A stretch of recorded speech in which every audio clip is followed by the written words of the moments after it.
ಎಲ್ಲರಿಗೂ ನಮಸ್ಕಾರ. ನಾನು ನಿಮ್ಮ ರಾಮಚಂದ್ರ. ಇಂದಿನ ಈ ವಿಡಿಯೋಗೆ ತಮಗೆಲ್ಲರಿಗೂ ಸ್ವಾಗತ. ಈ ವಿಡಿಯೋದಲ್ಲಿ 6ನೇ ತರಗತಿಯ ದ್ವಿತೀಯ ಸಂಕಲನಾತ್ಮಕ ಮೌಲ್ಯಾಂಕನ ಅಥವಾ SA2 ಮಾರ್ಚ್ನಲ್ಲಿ ನಡೆಯುವಂತಹ 2026 ಈ ಶೈಕ್ಷಣಿಕ ವರ್ಷದಲ್ಲಿ ನಡೆಯುವಂತಹ SA2 ಕನ್ನಡ ಪೇಪರ್, ಪ್ರಥಮ ಭಾಷೆ ಕನ್ನಡಕ್ಕೆ ಸಂಬಂಧಪಟ್ಟಂತೆ ಇಲ್ಲಿ ಮಾದರಿ ಪ್ರಶ್ನೆ ಪತ್ರಿಕೆಯನ್ನು ಕೊಟ್ಟಿದ್ದಾರೆ. ಇದಕ್ಕೆ ಸಂಬಂಧಪಟ್ಟಂತೆ ಹೆಚ್ಚಿಗೆ ನಿಮಗೆ ಪ್ರಶ್ನೆಗಳು ಬರುವುದು ಇಲ್ಲಿ ನಾವು ಕಾಣ್ತೀವಿ. ಹಾಗಾಗಿ ಈ ಪತ್ರಿಕೆಯನ್ನು ನೀವು ಅಭ್ಯಾಸ ಮಾಡಿಕೊಂಡಿದ್ದೆ ಆದಲ್ಲಿ ಮುಂದೆ ಬರುವಂತಹ ದಿನಗಳಲ್ಲಿ ನಿಮಗೆ ಈ ಪರೀಕ್ಷೆಯನ್ನು ಎದುರಿಸೋದಕ್ಕೆ ಈ ಕ್ವಶನ್ ಪೇಪರ್ ನಿಮಗೆ ತುಂಬ ಹೆಲ್ಪ್ ಆಗುತ್ತೆ. ಇದು ವಿಶೇಷವಾಗಿ 6ನೇ ತರಗತಿ ಮಕ್ಕಳಿಗೆ ಮಾಡ್ತಾ ಇರುವಂಥ ಒಂದು ವಿಡಿಯೋ ಆಗಿರ್ತದೆ. ನಿಮ್ಮ ಸ್ನೇಹಿತರಿಗೂ ಕೂಡ ಶೇರ್ ಮಾಡ್ಕೊಳ್ಳಿ, ಇದು ಯೂಸ್ ಆಗಂಗಿದ್ರೆ. ಹಾಗೆ ಒಂದು ಲೈಕನ್ನು ಮಾಡಿ ವಿಡಿಯೋವನ್ನು ಶುರು ಮಾಡೋಣ.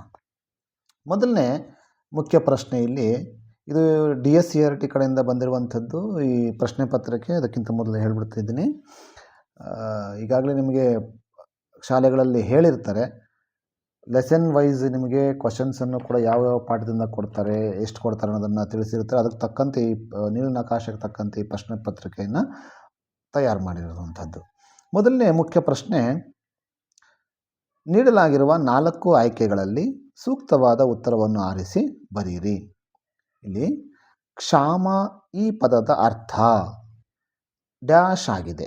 ಇಲ್ಲಿ 4 ಕೊಟ್ಟಿದ್ದಾರೆ: ಕಾಲ, ಬರಗಾಲ, ಆಜ್ಞೆ, ಗಿಡಮೂಲಿಕೆ.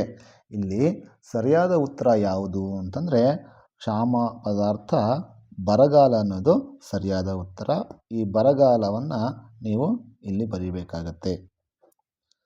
ನೆಕ್ಸ್ಟು, ವ್ಯಾವಹಾರಿಕ ಪತ್ರಗಳಲ್ಲಿ ಬಳಸುವ ಸಂಬೋಧನೆ ಡ್ಯಾಶ್ ತೀರ್ಥರೂಪ, ಮಾತೃಶ್ರೀ, ಮಾನ್ಯರೇ ಅಥವಾ ಮಹನೀಯರೇ, ಪ್ರೀತಿಯ ಅಥವಾ ನಲ್ಮೆಯ. ಇಲ್ಲಿ ನೀವು ಬಳಕೆ ಮಾಡಬೇಕಾಗಿರುವಂತಹ ಪದ ಯಾವುದು ವ್ಯಾವಹಾರಿಕ ಪತ್ರದಲ್ಲಿ ಅಂತಂದರೆ ಮಾನ್ಯರೇ ಅಥವಾ ಮಹನೀಯರೇ ಅನ್ನೋದನ್ನು ಇಲ್ಲಿ ನೀವು ಬರೀಬೇಕಾಗತ್ತೆ. ತೀರ್ಥರೂಪ ತಂದೆಗೆ ಬರೀಬೇಕಾದಾಗ, ಮಾತೃಶ್ರೀ ತಾಯಿಗೆ ಬರೀಬೇಕಾದಾಗ, ಪ್ರೀತಿ ಅಥವಾ ನಲ್ಮೆ ಅನ್ನೋದು ಗೆಳೆಯ ಮತ್ತು ಗೆಳತಿಯರಿಗೆ ಇದನ್ನು ಬರೀಬೇಕಾದ್ರೆ ಈ ಒಂದು ಸಂಬೋಧನೆ ಪದವನ್ನು ಬಳಸ್ತೀವಿ. ಇನ್ನು ಮುಂದೆ 3ನೇ ಪ್ರಶ್ನೆ, ಎನಿತು ಎಂಬ ಪದದ ಗ್ರಾಂಥಿಕ ರೂಪ. ಇದು ಗ್ರಾಮ್ಯ ಭಾಷೆ ಮತ್ತು ಗ್ರಾಂಥಿಕ ಭಾಷೆ. ಎನಿತು ಅನ್ನೋದು ಗ್ರಾಮ್ಯ ಭಾಷೆ. ಇದರ ಗ್ರಾಂಥಿಕ ರೂಪವನ್ನು ಕೇಳಿದ್ದಾರೆ: ಅಷ್ಟು, ಎಷ್ಟು, ಎಂತು, ಯಾವಾಗ. ಇಲ್ಲಿ ಸರಿಯಾದ ಉತ್ತರ ಎಷ್ಟು ಅನ್ನೋದು ಸರಿಯಾದ ಉತ್ತರ. ಎನಿತು ಅಂದರೆ ಎಷ್ಟು ಅಂಥೇಳಿ. ಮುಂದೆ ಬಿಟ್ಟ ಸ್ಥಳವನ್ನು ಸೂಕ್ತ ಪದಗಳಿಂದ ತುಂಬಿರಿ ಅಂತ ಕೊಟ್ಟಿದ್ದಾರೆ.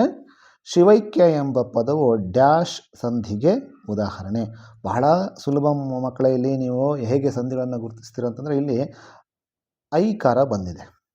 ಐ ಮತ್ತು ಔಕಾರ ಬಂದಾಗ ಖಂಡಿತವಾಗಲೂ ಅದು ವೃದ್ಧಿ ಸಂಧಿಗೆ ಉದಾಹರಣೆಯಾಗಿರುತ್ತದೆ. ವೃದ್ಧಿ ಸಂಧಿ. ಮುಂದೆ ಎನಿತು ಭಾಷೆಗಳ ಕಲಿತಡೇನು ಡ್ಯಾಶ್ ಭಾಷೆ ಕಲಿಯದನ್ನಕ್ಕ. ಇದಕ್ಕೆ ಸರಿಯಾದ ರೂಪ ಏನಪ್ಪ, ಇದು ಪದ್ಯದಲ್ಲಿ ಬರುವಂಥದ್ದು ಹೃದಯದ ಭಾಷೆ. ಹೃದಯದ ಭಾಷೆ. ಹೆಂಗಸು ಈ ಪದದ ಪುಲ್ಲಿಂಗ ರೂಪವನ್ನು ಬರೆಯಿರಿ ಅಂತ ಕೇಳಿದರೆ ಲಿಂಗಗಳಲ್ಲಿದು ಹೆಂಗಸುಗೆ ಬಹಳ ಸುಲಭವಾಗಿರುವಂಥದ್ದು ಗಂಡಸು ಅನ್ನೋದು ಪುಲ್ಲಿಂಗ ರೂಪ. ಮುಂದೆ ಸೂಚನೆಯಂತೆ ಕೆಳಗಿನ ಪ್ರಶ್ನೆಗಳಿಗೆ ಉತ್ತರಿಸಿ. ಸೋಲು ಇದರ ವಿರುದ್ಧಾರ್ಥಕ ಪದ ಏನು ನಿಮಗೆಲ್ಲ ಗೊತ್ತಿದೆ, ಸೋಲು ಗೆಲುವು. ಪರಕೀಯ ಈ ಪದದ ಅರ್ಥ ಬರೆಯಿರಿ. ಇಲ್ಲಿ ಪರಕೀಯ ಅಂದರೆ ಬೇರೆಯದು ಅಥವಾ ಇತರೆ ಅಂತ ನಾವು ಇಲ್ಲಿ ಬರೀಬೋದು. ಬೇರೆಯೇ ಅಂಥೇಳಿ ಬರೀಬೋದು. ಬೇರೆಯ ಅಥವಾ ಬೇರೆಯದು. ಅಥವಾ ಇನ್ನೊಂದು ಪದವನ್ನು ಕೂಡ ಇಲ್ಲಿ ಬರೀಬೋದು, ಪರಕೀಯ ಅಂದರೆ ಅನ್ಯ ಅಂತಲೂ ಕೂಡ ಇಲ್ಲಿ ಬಳಸ್ಬೋದು. ಮುಂದೆ ವೈದ್ಯ ಈ ಪದವು ಸೂಚಿಸುವ ಲಿಂಗ ಬರೆಯಿರಿ. ವೈದ್ಯ ಅಂದರೆ ಇಲ್ಲಿ ಗಂಡಸು ಎಂಬ ಅರ್ಥ ಬರ್ತಾ ಇದೆ. ಹಾಗಾಗಿ ಇದು ಯಾವ ಲಿಂಗ? ಪುಲ್ಲಿಂಗಕ್ಕೆ ಸರಿಯಾದ ಉದಾಹರಣೆ. ಆಮೇಲೆ ಆಲಿಸು ಈ ಪದ ಬಳಸಿ ಸ್ವಂತ ವಾಕ್ಯ ರಚಿಸಿ. ಇದಕ್ಕೆ ನಾನು ಇಲ್ಲೇ ಬರೆದು ತೋರಿಸ್ತೀನಿ ಮಕ್ಕಳೇ, ನೋಡಿ. ನಿಮ್ಮ ಸ್ವಂತ ಯಾವುದಾದ್ರೂ ಬರಿಬೋದು. ನಾನು ಇಲ್ಲೊಂದು ಉದಾಹರಣೆ ಕೊಡ್ತಾ ಇದ್ದೀನಿ. ಹಿರಿಯರ ಮಾತುಗಳನ್ನು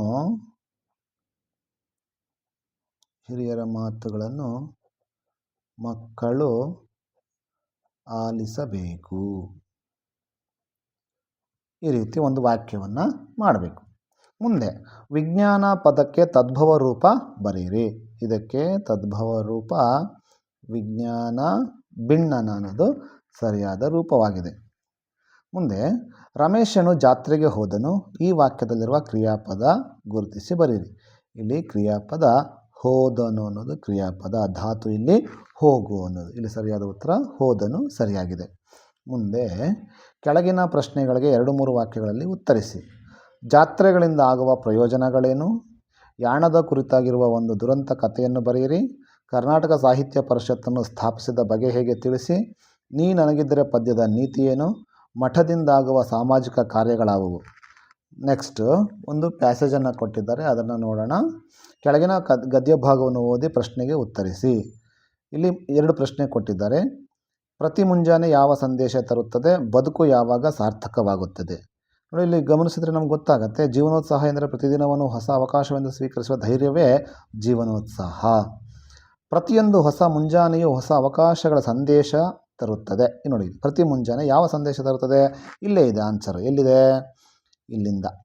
ಹಾಗೆ ಪ್ರತಿಯೊಂದು ಹೊಸ ಮುಂಜಾನೆಯು ಹೊಸ ಅವಕಾಶಗಳ ಸಂದೇಶ ತರುತ್ತದೆ, ಇಲ್ಲಿವರೆಗೂ. ಹಾಗೆ ನೆಕ್ಸ್ಟ್, ಬದುಕು ಯಾವಾಗ ಸಾರ್ಥಕವಾಗುತ್ತದೆ? ಸಣ್ಣ ಸಣ್ಣ ಯಶಸ್ಸುಗಳಲ್ಲೇ ದೊಡ್ಡ ಸಂತೋಷವನ್ನು ಕಾಣುವುದು ಜೀವನದ ಕಲೆ. ಧೈರ್ಯ, ಶ್ರಮ ಮತ್ತು ಸದ್ಭಾವನೆಗಳೊಂದಿಗೆ ಬದುಕಿದರೆ ಜೀವನ ಸಾರ್ಥಕವಾಗುತ್ತದೆ. 2ನೇ ಪ್ರಶ್ನೆಗೆ ಇಲ್ಲಿಂದ ಬರೀಬೇಕಾಗತ್ತೆ. ಧೈರ್ಯ, ಶ್ರಮ ಮತ್ತು ಸದ್ಭಾವನೆಗಳೊಂದಿಗೆ ಬದುಕಿದರೆ ಜೀವನ ಸಾರ್ಥಕವಾಗುತ್ತದೆ. ಮುಂದೆ ಪದ್ಯವನ್ನು ಕೊಟ್ಟಿದ್ದಾರೆ. ಹೃದಯ ವಚನಗಳಲ್ಲಿ ನೀಡಿರುವ ವಚನ ಭಾಗವನ್ನು ಪೂರ್ಣಗೊಳಿಸಿ. ಇಲ್ಲಿ ಈ ಪದ್ಯದ ಸಾಲುಗಳಲ್ಲಿ ನೀವು ಪೂರ್ತಿ ಮಾಡಿದ್ರೆ ಖಂಡಿತ ನಿಮಗೆ 2 ಅಂಕ ಸಿಗ್ತದೆ. ಆಮೇಲೆ ಈ ಮಾತನ್ನು ಯಾರು ಯಾರಿಗೆ ಹೇಳಿದರು? ಶ್ರೀಮಂತ ವರ್ತಕನಿಗೆ ಮಾರಿ ಬನ್ನಿ. ಇಲ್ಲಿ ಹುಡುಗಿ ಹರಿಗೆ ಹೇಳುವಂತಹ ಮಾತು.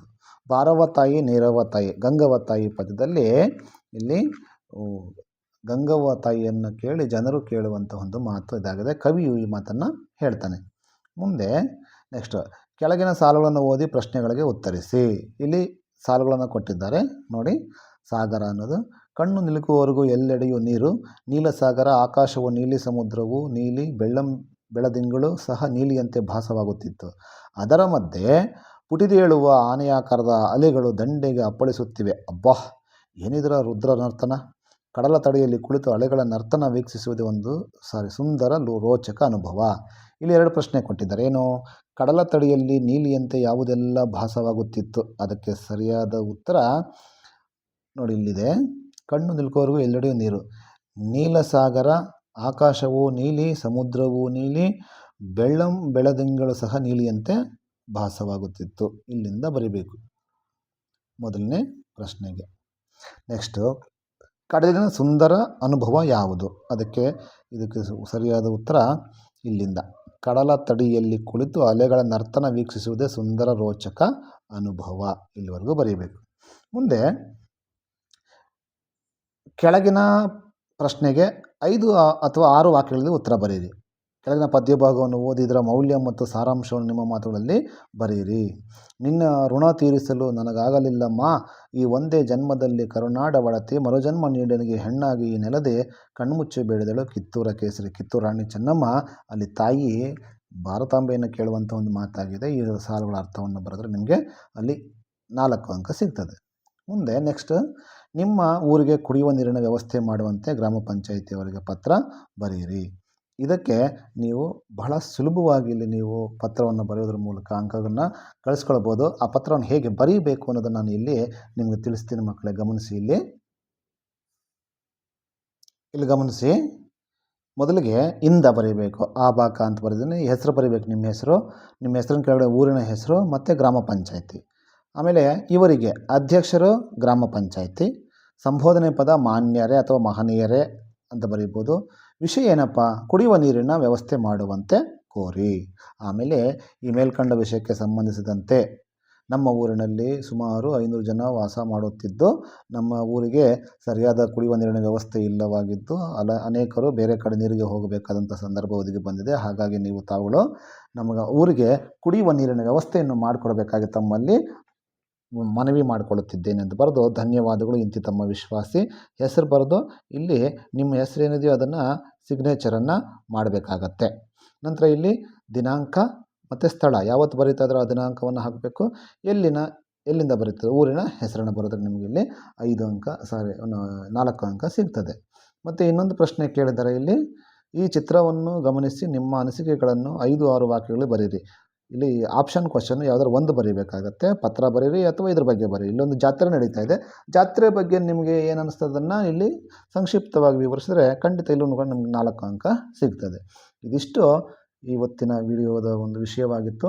6ನೇ ತರಗತಿ ಮಕ್ಕಳಿಗೆ ಮುಂದೆ ಬರುವಂತಹ ಪರೀಕ್ಷೆಯಲ್ಲಿ ಒಳ್ಳೆಯ ಅಂಕಗಳು ಬರಬೇಕು ಅಂಥೇಳಿ ಹಾರೈಸ್ತಾ ಮತ್ತೊಂದು ವಿಡಿಯೋದಲ್ಲಿ ಭೇಟಿಯಾಗೋಣ. ಅಲ್ಲಿವರೆಗೂ ನಮಸ್ತೆ, ಧನ್ಯವಾದಗಳು.